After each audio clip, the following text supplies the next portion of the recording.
Aujourd'hui, les taux d'intérêt sont plus élevés que la moyenne des 10 dernières années. Les prix de maison continuent de grimper.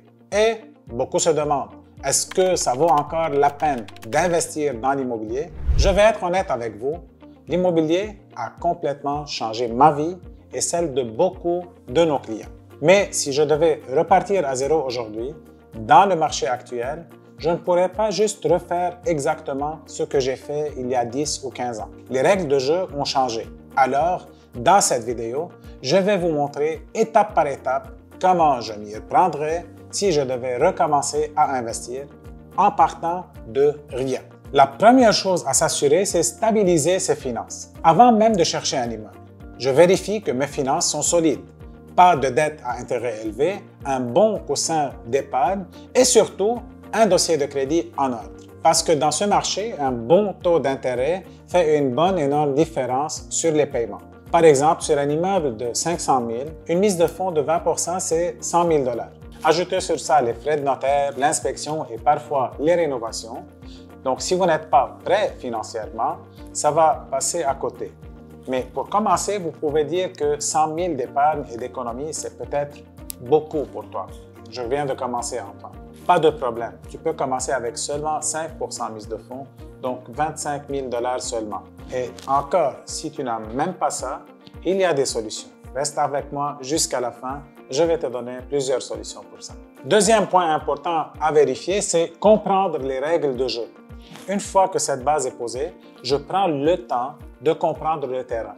Comment lire un contrat? Comment fonctionne un prêt? Et surtout, comment calculer si un immeuble vaut vraiment le coup. Pas besoin de tout savoir, mais connaître les bases évite de faire un achat qui devient un problème. Ça peut littéralement vous sauver des dizaines de milliers de dollars. Et les meilleurs moyens d'apprendre, c'est souvent de rencontrer d'autres investisseurs, que ce soit dans un groupe local ou un événement ou même en ligne. Ces contacts peuvent devenir vos futurs partenaires ou vous ouvrir des opportunités que vous n'aurez jamais trouvées seul. Troisième point, c'est choisir une spécialité claire. Et justement, ces échanges m'amènent à faire un choix important. Décider quel type d'investissement je veux cibler. Il y a des millions de façons d'investir en immobilier. Est-ce que je choisis les immeubles locatifs, les multilogements, les locations à court terme, les immobiliers commerciaux? Et si tu commences avec zéro économie ou presque, peut-être que tu dois considérer à habiter cette propriété. Et la tentation, surtout au début, c'est de tout regarder en même temps. Le problème, c'est qu'en essayant de tout faire, on n'avance nulle part. Si je recommence, je choisis un seul type d'investissement et je me concentre dessus. Par exemple, uniquement les petits multilogements ou locations court terme. En restant focalisé, d'apprendre plus vite et connaître les prix, les loyers, les bons quartiers et je deviens crédible aux yeux des courtiers, des prêteurs et des autres investisseurs. Et si je commence sans backup financier, je commencerai avec un petit condo ou un duplex, je l'habite pendant une année, l'année d'après j'achète un plus grand pour y déménager et je loue mon premier, ainsi de suite jusqu'à temps d'accumuler une bonne équité avec les années. Quatrième point, c'est construire un réseau solide en immobilier. Avancer seul, c'est avancer lentement. Les meilleurs deals ne se trouvent pas toujours en ligne et souvent, ils circulent d'abord entre investisseurs, courtiers ou gestionnaires. Et c'est pour ça que très tôt, je m'entoure des bonnes personnes. Un courtier immobilier qui connaît bien le type de propriété que je vise, un courtier hypothécaire qui débloque le bon financement et les bonnes stratégies, un gestionnaire d'immeubles fiable pour garder les locataires heureux et bien sûr, d'autres investisseurs avec qui échanger. Ce réseau, je le construis en participant à des événements locaux, des rencontres d'investisseurs ou en se joignant à des groupes sérieux en ligne. Et le plus important, je ne me contente pas juste de prendre de l'information. Je me rends aussi utile parce que dans ce milieu, la confiance se construit avec le temps. Et c'est souvent grâce à elle qu'on accède aux meilleures opportunités. Sixième point à chercher, c'est choisir le bon marché. Une fois bien entouré de bonnes personnes, je réfléchis sérieusement à où investir. Et là, il faut être stratégique. On peut toujours améliorer un immeuble, mais jamais déplacer un quartier. Si j'habite dans un secteur trop cher qui n'est pas trop rentable, pour être rentable, je regarde ailleurs, même à l'extérieur de ma ville. je cible des marchés avec des signes clairs de potentiel. Une population en croissance, un marché de l'emploi solide, des loyers qui suivent les prix et un faible taux de vacances. Comment trouver ces marchés? J'utilise les infos de mon réseau, mais aussi les données publiques, statistiques démographiques, tendances des prix et projets d'infrastructures prévus. L'idée, c'est de miser sur un endroit qui continue d'attirer les gens et donc des locataires dans les années à venir. Un autre point très important, c'est chercher activement et analyser les deals. Quand mon marché est choisi, je passe en mode chasse et là, je suis méthodique.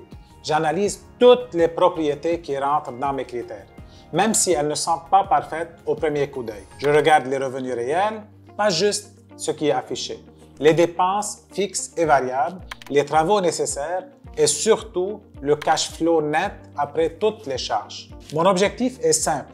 Est-ce que cette propriété s'autofinance?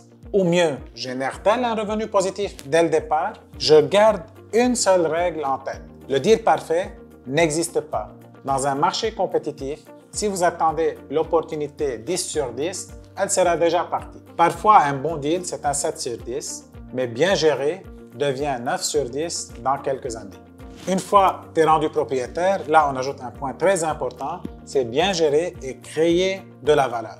Acheter, c'est une chose, mais faire en sorte que la propriété rapporte vraiment, ça, c'est une autre. C'est là que la gestion prend toute son importance. Un immeuble mal géré devient vite un poids, mais bien géré, il se transforme en machine à cash flow. Concrètement, ça veut dire aligner les loyers vers le marché, réduire les dépenses inutiles, réagir vite aux réparations pour garder les locataires heureux et optimiser chaque ligne du budget. Il ne faut pas oublier, en immobilier, la valeur d'un immeuble est directement liée à ses revenus nets.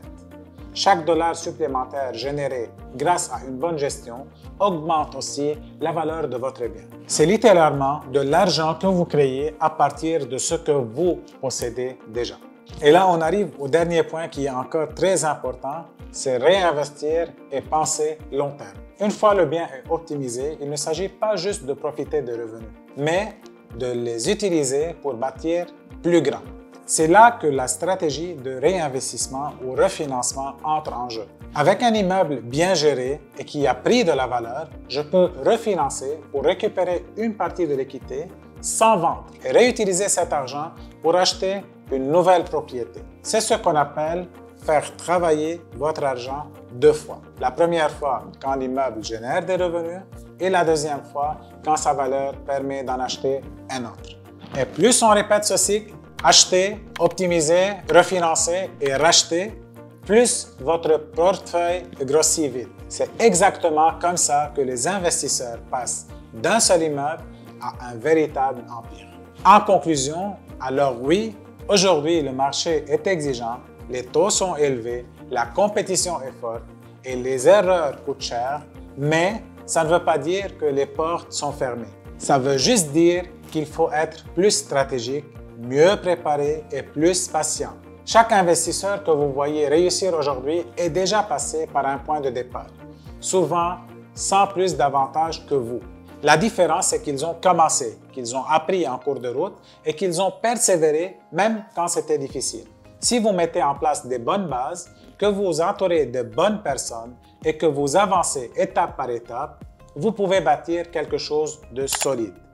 Et que ce quelque part où vous commencez, il peut très bien être aujourd'hui.